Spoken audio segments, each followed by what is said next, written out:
Assalamualaikum warahmatullahi wabarakatuh. Selamat siang semuanya. Kali ini kelompok 4 akan presentasi tentang literasi asam basa. Sebelumnya akan kami perkenalkan anggota kelompok 4, yaitu Diai Putri Ruri, Muhammad Ibnu Fajar Pratama, Rosa Livia Ramadona, Tamara Aisyah Rohma, dan Putri Regina Prayoga. Pendahuluan. Literasi merupakan metode analisis kimia secara kuantitatif yang bisa digunakan untuk di laboratorium untuk menentukan konsentrasi suatu reaktan. Oleh karena pengukuran volume berperan penting dalam titrasi, maka teknik ini juga disebut dengan analisis volumetrik. Tujuan percobaan adalah yang pertama, untuk melakukan standarisasi larutan nitrat. Yang kedua, menentukan kadar analit dalam sampel obat.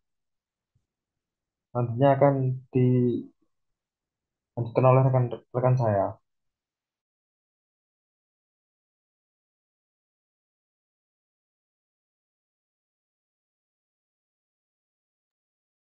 Selanjutnya, prinsip prinsip kerja. Literasi asam basa melibatkan antara asam dan basa, sehingga terjadi perubahan pH. Perubahan pH meter, kadar larutan asam ditentukan dengan menggunakan larutan basa.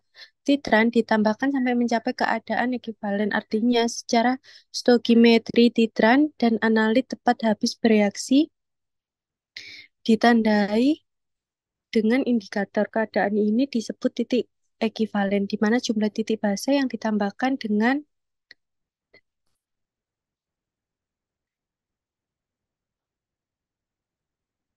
nu, sesek baleni mana iku apa iku kotak-kotak nu ndak ketok aku.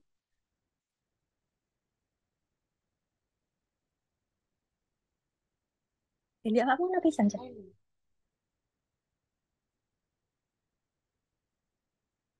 Mana mana mana.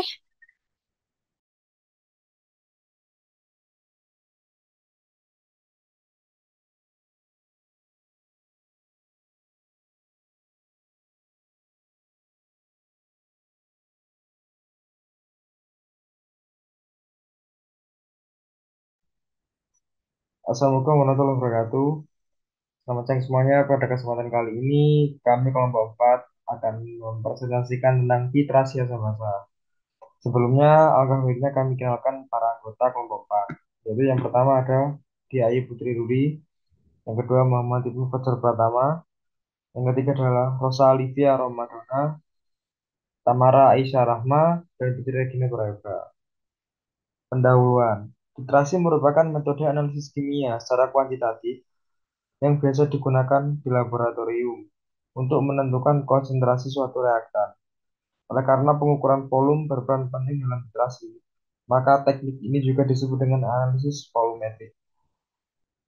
Nah, tujuan dilakukan percobaan ini adalah untuk melakukan standarisasi larutan titran. Dan yang kedua, menentukan kadar analit dalam sampel obat.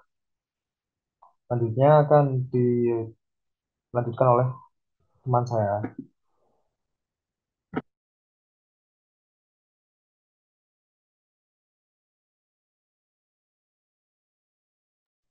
Selanjutnya, prinsip kerja.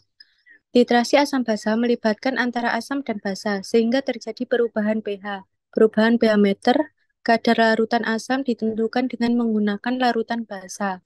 Titran ditambah sampai mencapai keadaan ekuivalen, artinya secara stoichiometri titran dan analit tepat habis bereaksi, ditandai dengan perubahan warna indikator. Keadaan ini disebut titik ekuivalen, di mana jumlah titik basa yang ditambah dengan jumlah asam yang dinetralkan, H plus OH min, di mana titrasi ditentukan dengan cara melihat perubahan warna indikator disebut titik akhir, ditentukan. Kemudian dicatat volume titran yang diperlukan untuk mencapai keadaan tersebut.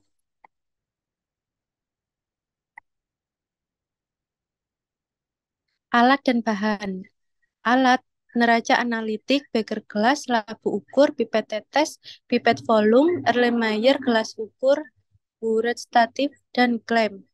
Bahan, asam oksalat, aquades, indikator, phenolphthalein, NaOH, dan aspirin tablet.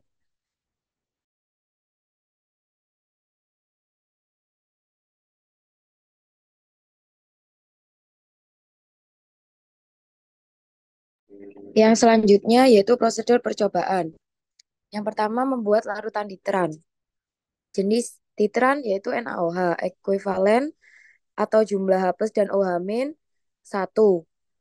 Dengan rumus N sama dengan M kali ekuivalen, yaitu 0,2 dikali 1. M sama dengan N dibagi ekuivalen, hasilnya 0,2 N. M sama dengan gram dibagi MR dikali 1000 per volume.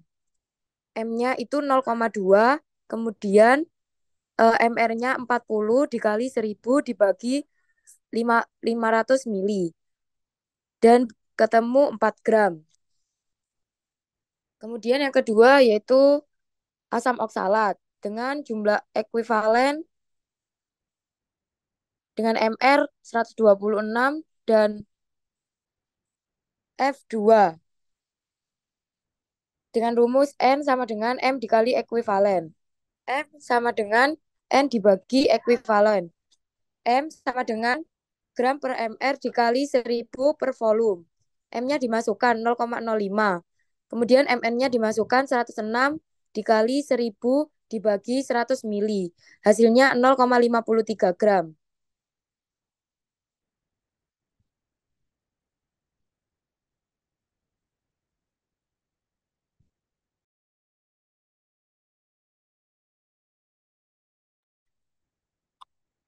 Yang selanjutnya yaitu prosedur percobaan dengan standarisasi larutan titran NaOH, standar primer asam oksalat, indikatornya PP. Prosedur kerjanya yang pertama pipet 10 mili larutan baku asam oksalat dengan pipet volume. Masukkan ke dalam Erlenmeyer. Kemudian tambahkan 2-3 tetes indikator PP. Dan titrasi dengan larutan NaOH sampai timbul warna merah muda. Kemudian catat volume NaOH yang digunakan dan ulangi sebanyak 3 kali. Yang kedua yaitu penetapan kadar sampel analit. Dengan titran NaOH, sampelnya aspirin atau aspilet dengan indikator fenoftalein atau PP. Prosedur kerjanya yang pertama, siapkan alat dan bahan. Yang kedua, masukkan 1 tablet aspirin ke dalam mortir, gerus et halus. Kemudian masukkan ke dalam Erlenmeyer 250 mili, lalu larutkan dengan aquades sebanyak 50 mili. Kemudian goyang-goyangkan larutan selama 5 menit. Tambahkan 2-3 tetes indikator PP ke dalam larutan. Kemudian titrasi dengan NaOH 0,2 N sampai timbul warna merah muda. Catat volume NaOH, ulangi sebanyak 3 kali, dan hitung kadar aspirin dalam larutan. Selanjutnya, lembar percobaan atau hasil percobaan. Yang pertama, standarisasi titran. Yang pertama, volume standar primer, hasilnya 10 mili. Volume titrannya 4,3 mili. Yang kedua, volume standar primernya 10 mili, volume titrannya 4 mili. Yang ketiga, volume standar primernya 10 mili, volume titrannya 4,3 mili. Rata-ratanya volume standar primer 10 mili, volume titran 4,2 mili. Selanjutnya penentuan sampel. Yang pertama volume titran 0,3 mili, volume sampelnya 10 mili. Yang kedua volume titrannya 0,1 mili, volume sampelnya 10 mili. Yang ketiga volume titrannya 0,1 mili, volume sampelnya 10 mili. Rata-ratanya volume titran 0,16 mili, volume sampelnya 10 mili. Selanjutnya tujuan standarisasi untuk mengukur kadar asetosal dalam sampel uji menggunakan prinsip titrasi asam basa. Selanjutnya perhitungan standarisasi titran. Diketahui volume NaOH 4,2 mili, volume asam oksalat 10 mili, N dari asam oksalat 0,1 N. Yang ditanyakan N dari NaOH. N dikali NaOH dikali V NaOH sama dengan N dikali H2C2O4 dikali VH2C2O4. N NaOH dikali 4,2 mili. 4,2 mili sama dengan 0,1 N dikali 10 mili. N dikali N NaOH sama dengan 0,1 N dikali 10 mili dibagi 4,2 mili jadinya 0,24 N. Selanjutnya diketahui volume NaOH 0,16 mili, volume sampel 10 mili, N NaOH 0,24 N. Yang ditanyakan N dari sampel. N NaOH dikali V NaOH sama dengan N sampel dikali V sampel. 0,24 N dikali 0,16 mili sama dengan N sampel dikali 10 mili. N sampel sama dengan 0,24 N dikali 0,16 mili dibagi 10 mili. Hasilnya 0,00384 N. Selanjutnya menghitung berat analit dalam sampel. Diketahui masanya 0,00384, volumenya 10 mili. Untuk mencari MR, tak jadi 8 dikali ARH ditambah 9 dikali ARC ditambah 4 dikali ARO. 8 dikali 1 ditambah 9 dikali 12 ditambah 4 dikali 16. Hasilnya jadi 180. Yang ditanyakan kan gram. Jadi rumusnya massa sama dengan gram dibagi MR dikali 1000 per mili. 0,00384 sama dengan gram dibagi 180 dikali 1000 per 10.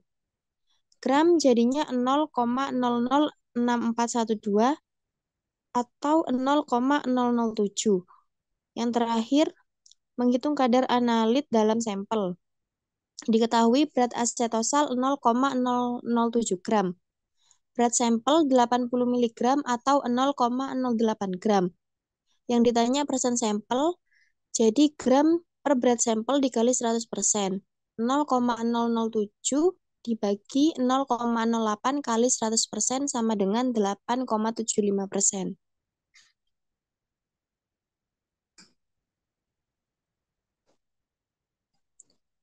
Selanjutnya, ini merupakan gambar dari hasil percobaan titrasi asam basa.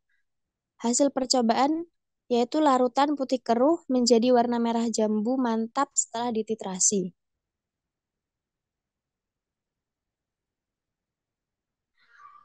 Kesimpulan dari presentasi kali ini yaitu berdasarkan praktikum yang telah dilakukan dapat disimpulkan bahwa titrasi asam basa merupakan proses penentuan konsentrasi larutan dengan cara mentitrasi larutan sampel yang belum diketahui standarnya.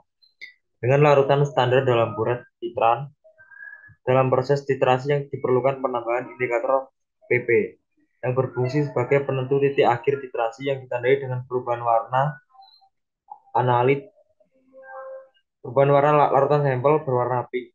Dari proses titrasi asam basa yang telah dilakukan dapat hasil berat analit dalam sampel 0,007 gram dengan konsentrasi sebesar 0,00384 N untuk volume titran 10 mili. Sedangkan untuk kadar analit dalam sampel didapat hasil yaitu 8,75% dari berat sampel 80 mg.